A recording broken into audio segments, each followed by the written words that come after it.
Welcome back. It's Pastor Tony again as we move into part two of session one as we continue with communication.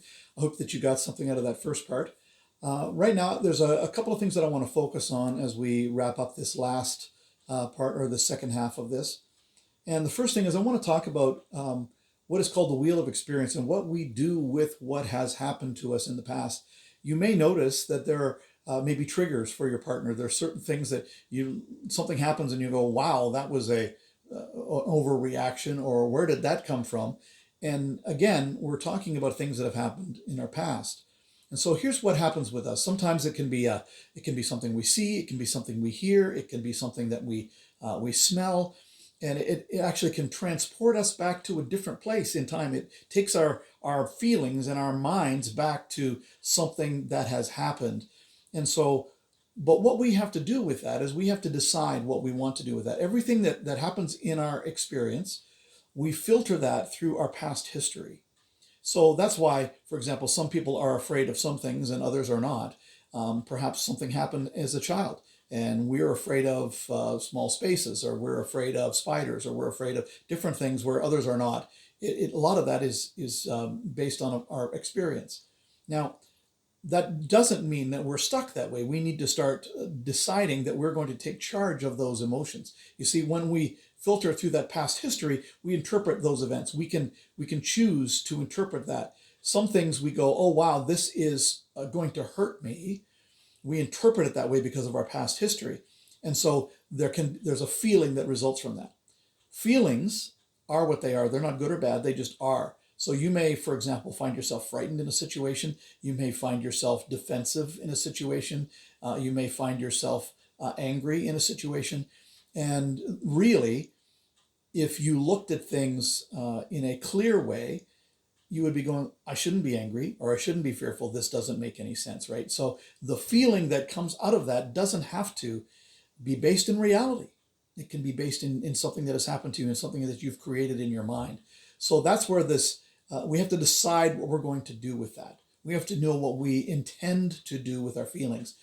If you live by your feelings, you're going to be in a lot of trouble, and you're going to create a lot of problems for the people that you're with, and particularly for your spouse, because that is the most intimate relationship you have. You're going to be spending a lot of time with that person, and you can really make life difficult for them if you live out of your feelings all the time.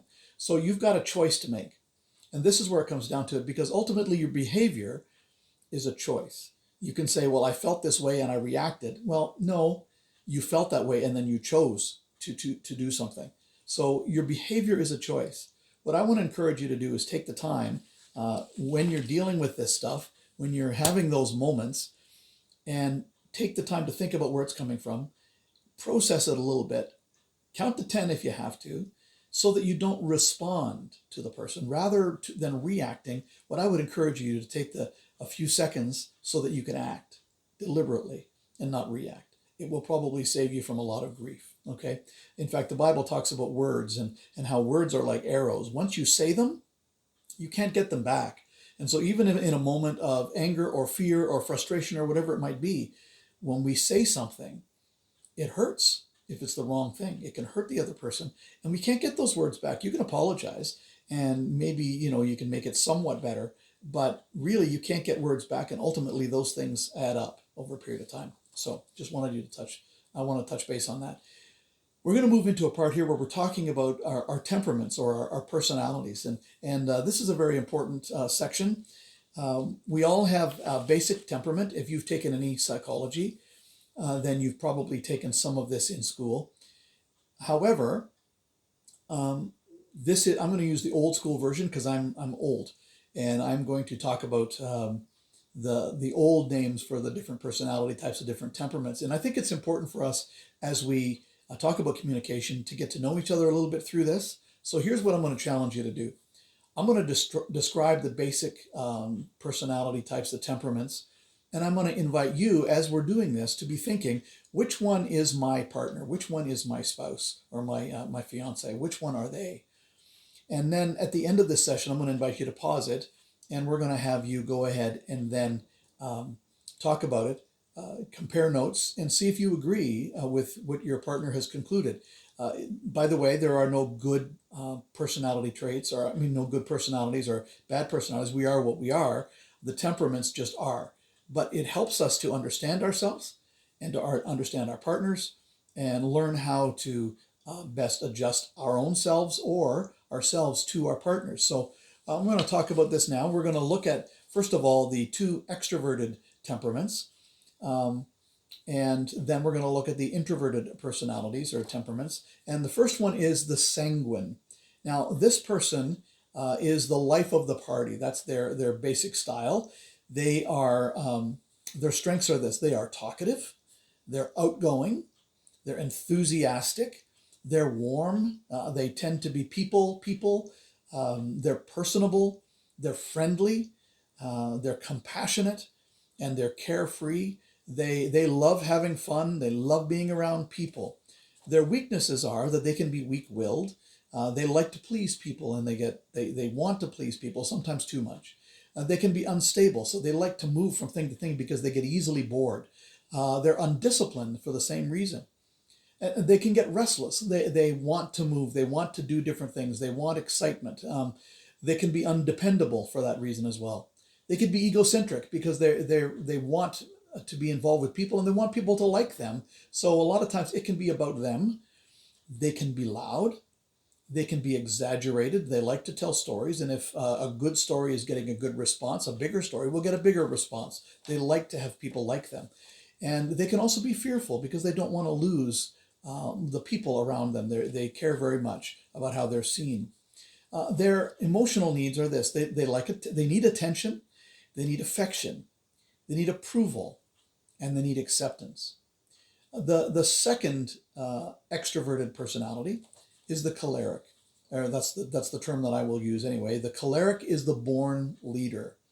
And to give you an example from past history, in World War II, both Winston Churchill and Adolf Hitler were cholerics. Now, one was a good example of a choleric and one was a bad example of a choleric, which just goes to show you your personality is your personality. You can use that for good or evil. So the strengths of the choleric are these: they're strong-willed, they're determined, they're independent.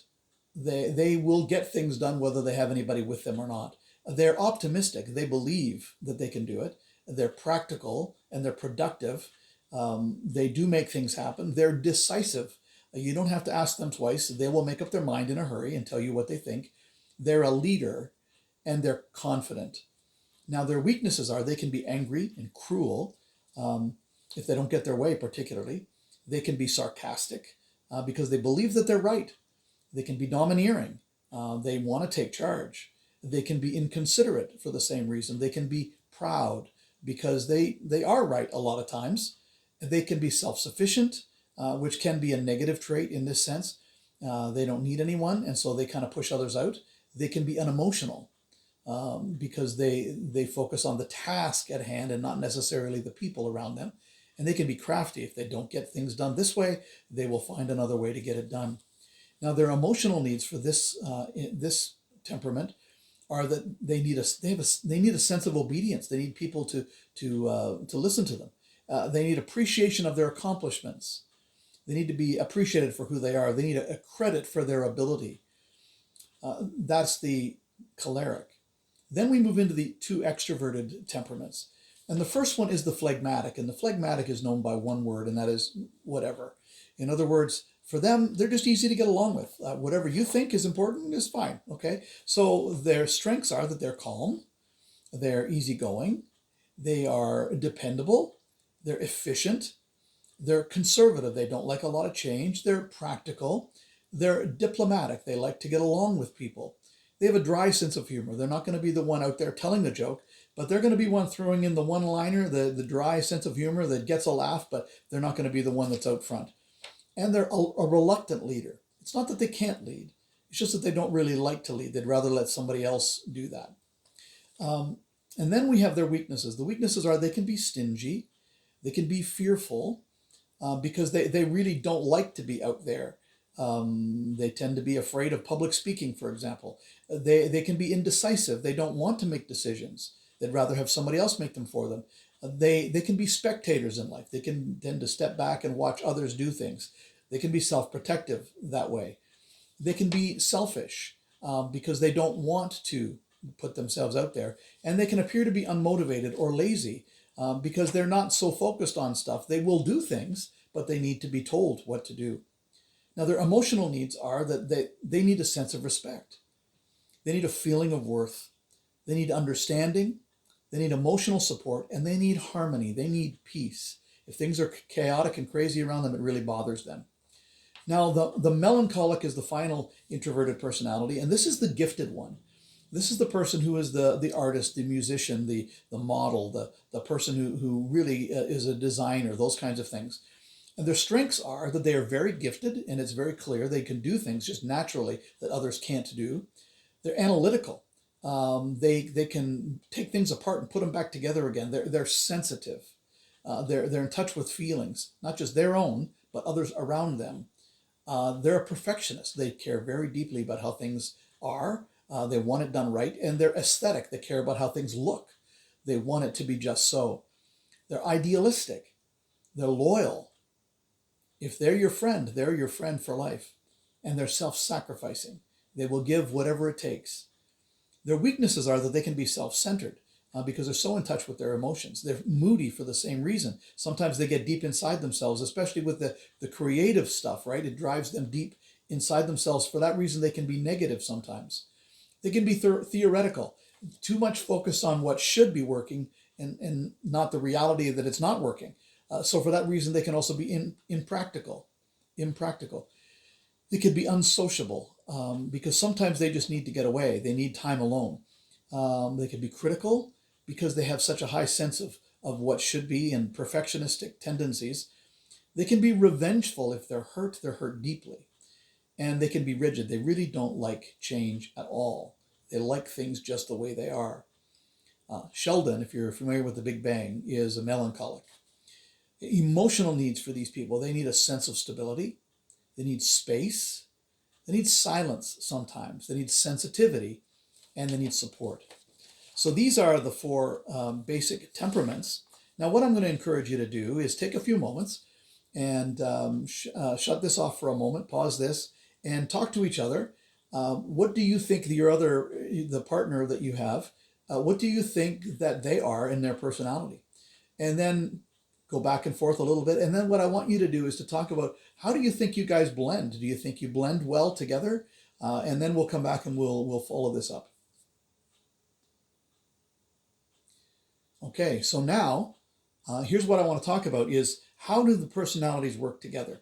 So for example, if you have a choleric and you have a phlegmatic, two personalities, you have the born leader as one on the one hand, and then you have the phlegmatic, which is the person who likes to follow along and say whatever you want to do. If those two people are together, it can be great, but it can also be challenging after a while, because here's what begins to happen. The choleric is all too happy to lead, and the phlegmatic is all too happy to follow. However, after a while, the phlegmatic finds that it gets a little old, because what they end up with maybe 15 years or 20 years later is they end up in a house they don't like, in a car they don't like, in a job they don't like, with paint colors they don't like in the house, because they've never spoken up, and the choleric has made all the decisions for them. And eventually that can really be a problem. So, for example, in those kinds of situations, here's what I would recommend. Choleric, you're the one who wants to get out there. You want to make decisions. You want to decide things. So here's what I'm going to ask you to do. You know you don't want to drive and run roughshod over your partner for the rest of your lives. So take the lead in making decisions. That's okay.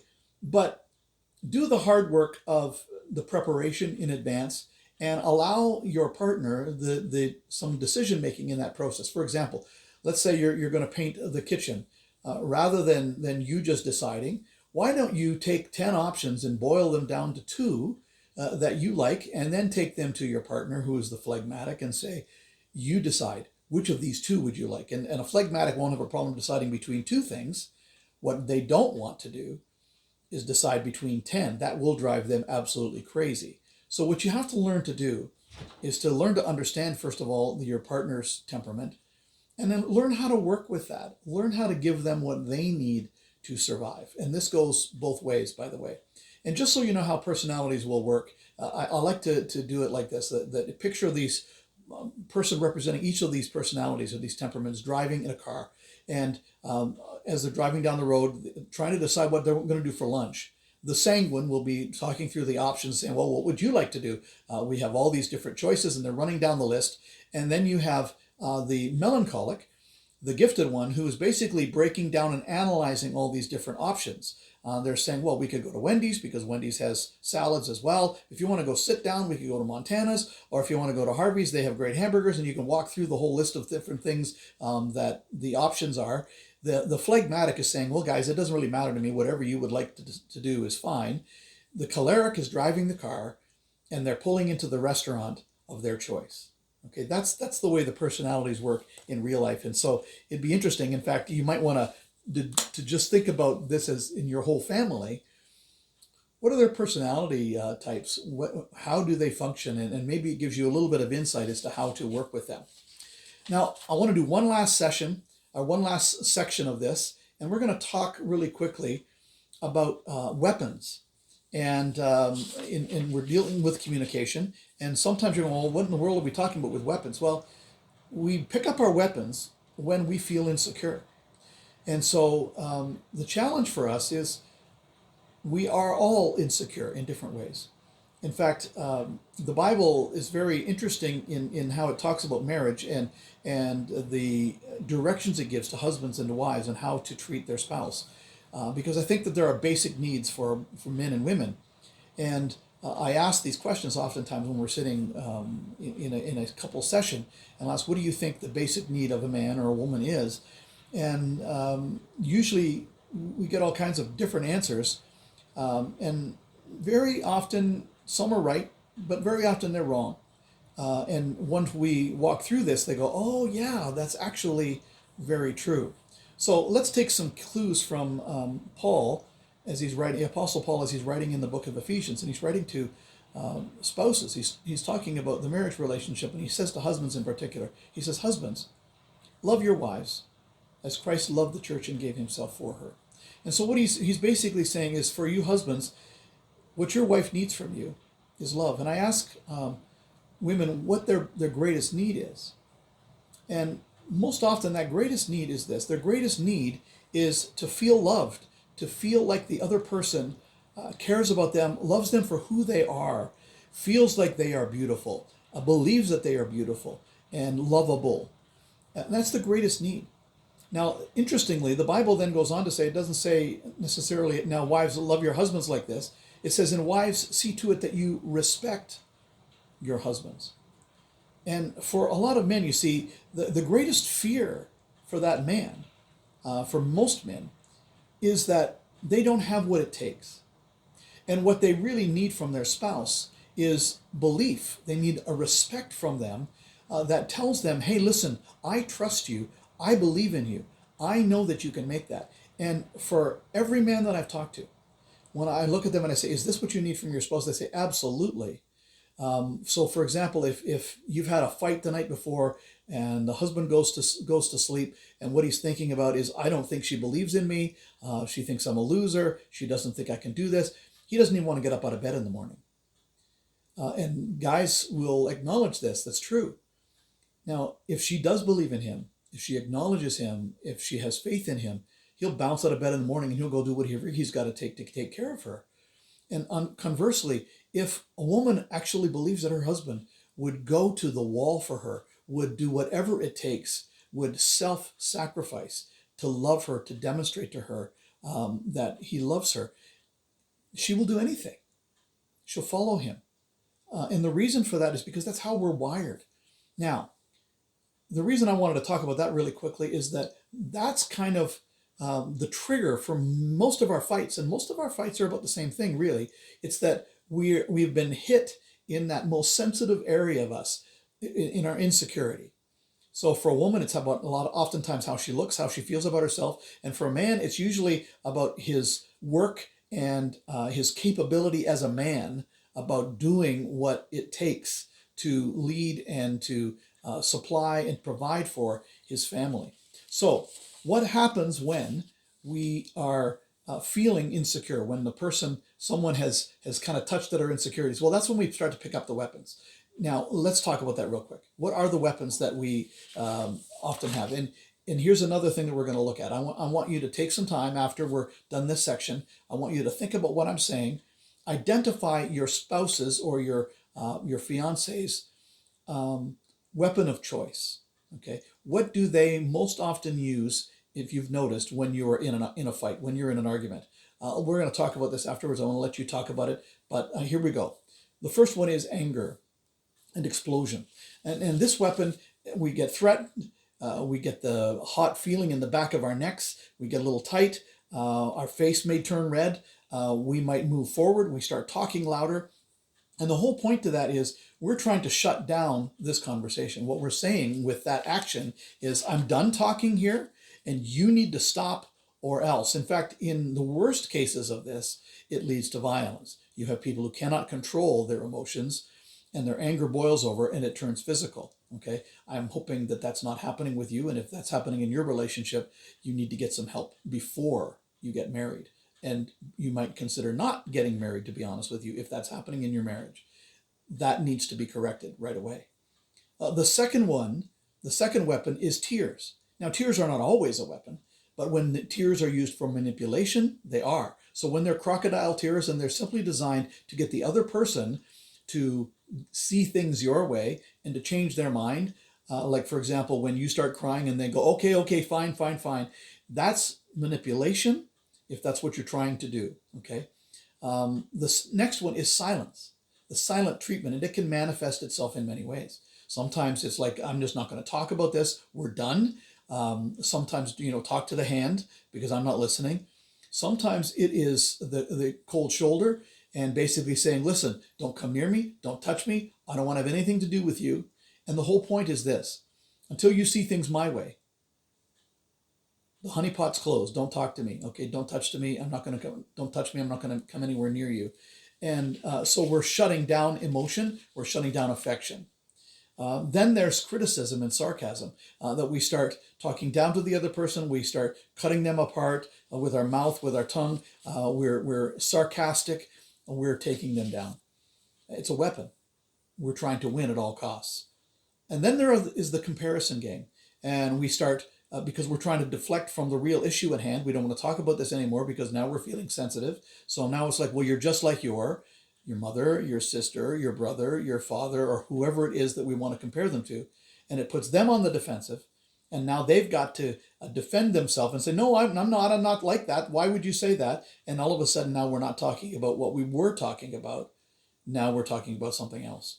So we've deflected. And then there's dragging up the past, where we're going, you always or you never. And what we're doing when we resort to this is we're basically demonstrating that we have never forgiven. We're opening up closed chapters in order to talk to people or talk to someone, and deflecting and basically making them again on the defensive. We're basically saying, well, here we go again with all of this stuff. What you're telling that person is, I am not going to forgive you for what has happened in the past. I'm going to keep bringing it up whenever I need to. And it's like holding that other person hostage for something that has happened. We need to learn how to forgive. We need to learn how to apologize. Two biggest words in marriage, for example, would be, I'm sorry, genuinely.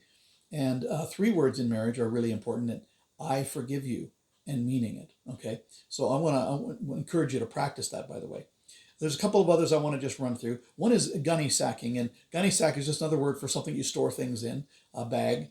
And so, for example, you might have a situation where one of the spouses, maybe you have dinner in the living room, and one spouse goes off somewhere else, and they say, listen, when you're done, would you mind putting your dish in the dishwasher? And instead, they don't. They leave it on the table, and the next morning you get up and you're great. You got to clean up after them. You don't say anything to them. You just kind of file it away, right? You go into the bathroom to brush your teeth, and they've been in there before, and they've made a mess. They've gotten toothpaste all over the mirror, and they haven't cleaned it up. They've left it for you. And so you don't say anything about it. You go ahead and you do it. You file it in the background, though. And then maybe you go out and you realize they were supposed to take out the garbage this morning and they didn't take out the garbage. And so instead of saying something, you just file it away. You don't say anything to them about it. It ticks you off, but not enough to deal with it. And finally, The straw, the broken straw, or the last straw is that you go and they have missed the clothes hamper. They've thrown their clothes beside the clothes hamper, and that's it. And so you say, okay, we're going to talk. And then you sit them down at the table and you throw it all out at the same time. So now you're not talking about one issue. Now you're talking about everything. Well, that's not fair, just so you know. We shouldn't be doing that because if you had to talk to them one at a time about those things, they probably would have dealt with them. Talking to them about everything just makes it personal. Basically, now it's you are a failure, not you failed at this, but you are a failure because you're doing it at everything. Then there's something like defensiveness, that when you start going, no, I'm not, I didn't, I never have, that's not me. When we're just simply trying to run, we're trying to back up as far as we can, as fast as we can, away from the truth to protect ourselves. That's a weapon. Then there's the Spanish Inquisition. When we're going after someone, we decide that they're hiding something from us, and we start poking and prodding and going, what about this? Well, how about this? And when did you do this? And well, I thought you said this. And we're basically like a private investigator or a detective trying to get to the truth of something.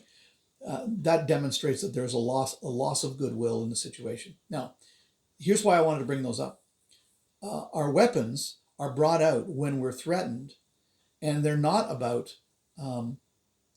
trying to resolve the situation.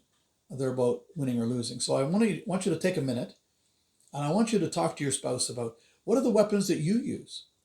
What are the weapons that they use? And be honest about it. Okay, so take a few moments to do that.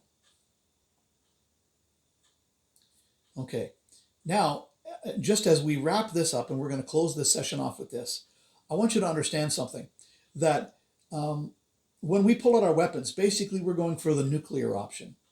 What we've decided is that this conversation is now not something that we're going to talk about. This is now something that I'm going to win. This has become a battle. And so when you have a battle, it's a win-lose proposition. One of us is going to win, and one of us is going to lose. And in a lot of relationships, one person always wins, and one person always loses. That's dysfunctional, okay? Now, here's what I want to say about this. When one person wins and one person loses in a relationship, who really wins? The answer obviously is neither. Nobody wins. Nobody wins in that situation. So I want to encourage you to make sure that when you're having conversations, you keep those things in mind. You want to have goodwill. Realize when you're starting to get sensitive. Don't pull out your weapons. For example, if you're getting angry, just decide to stop. Pause for a minute. Say, I'm going to push the pause button. You need to give me a few minutes. I need to go for a walk. I need to go and clear my head, right? And I need to be able to think this through so that I don't say something that I don't want to say, okay? Because I love you too much to do that. So, but come back in 15 minutes and finish the conversation. Don't use that as an excuse to run. Communication is important. And so I wanted to start this first, or do the first session on communication so that we understood this. Try and work on this, and you'll be working on this your whole marriage. There are times you're going to not do well with it. There are times you're going to do really well with it. But I want to encourage you to take some time to do this. And here's a few pointers for you. I want you to pray for each other. It's hard to stay mad at one another when you're praying for each other on a regular basis. Remember to be accepting and understanding of the other person. Try first to understand them and then to be understood. Plan an appropriate time to have good conversations. That might be before you leave for work. It might be when you come home from work. It might be in an afternoon walk, whatever it works for you. But find a time. Speak the truth in love. Learn how to tell the truth, but in a loving way. Some people are very critical.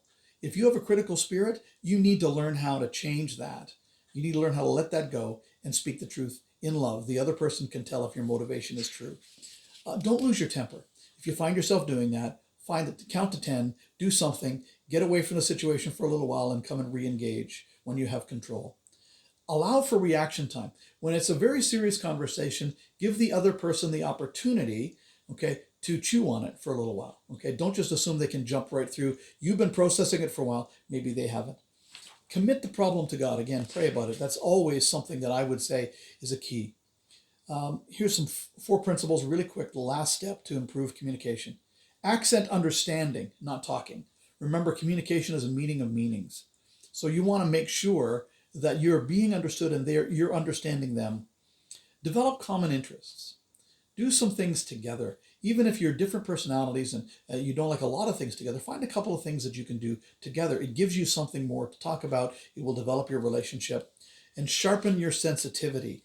Learn how to really read the people that you love. Learn how to tell when something is bothering them so that you can actually communicate about those things at a deeper level. Dive below the surface of those you love, of those you care about. Find out what's really going on with them, your spouse, your children. Learn how to read them, learn how to know them well. And I'm going to say it finally as we're done. I'm going to say it again. Talk to God about your family. God cares about them. And when you talk to Him about them, it helps you. It changes your perspective as well. It's really hard to stay angry at someone when you're praying for them on a consistent basis. Something changes within you. So I want to encourage you with that. God bless you. Thanks for listening. Talk to you soon. Bye-bye.